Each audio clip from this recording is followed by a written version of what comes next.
یه جوری میخوام کیک اسفنجی وانیل رو بهتون یاد بدم که مثل آب خوردن درستش کنید و حالش رو ببرید. پس لایک و ذخیره کردن این پست رو یادت نره، چون دستور دقیق و تست شده ای هستش. قالب 25 سانتی 6 تخم مرغ و قالب 18 سانت 3 تخم مرغ لازم داره. خب برای شروع کار قالب رو بذارید روی کاغذ روغنی و از زیر خط بکشید و از داخل خط برش بزنید. فقط کافیه که کف قالب رو چرب کنید و تمام. حالا آرد، نمک و بیکینگ پودر رو دوباره لک کنید و بذاریدشون کنار. خب قبل از شکستن تخم مرغا با سرکه کاسه مورد استفاده برای سفیده و پره همزن رو کامل تمیز کنید. الان زرده و سفیده رو جدا می‌کنیم و همزمان نطفه تخم مرغ رو هم باید حذف کنیم، چون عامل بوی بد تخم مرغ داخل کیکامونه. زرده، تخم مرغ، وانیل یا اسانس‌های دیگر رو ترکیب کنید و بذاریدش کنار.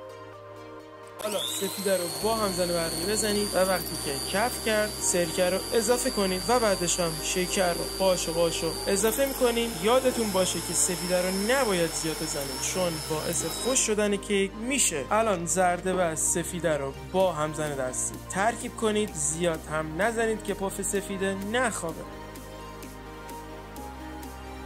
بعدش ترکیب خشک رو توی 3 مرحله به ترکیب مایع اضافه میکنیم و یه قسمت از خمیر رو با شیر گرم و روغن ترکیب میکنیم و دوباره به خمیر اضافهش میکنیم. این کار باعث مرطوب شدن کیک میشه.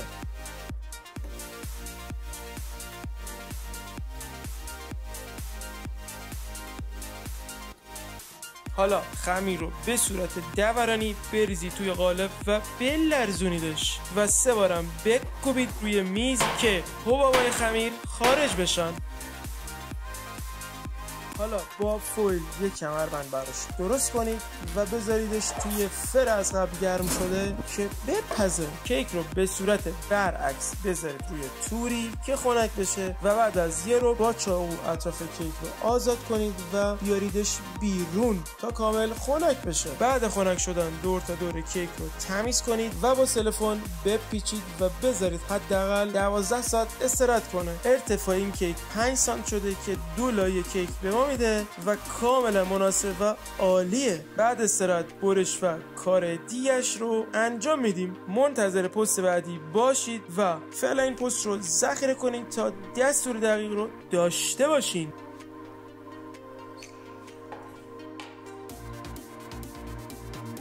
اگه ویدیو براتون مفید بود لایک، کامنت و فالو کردن من یادتون نرود. متشکرم.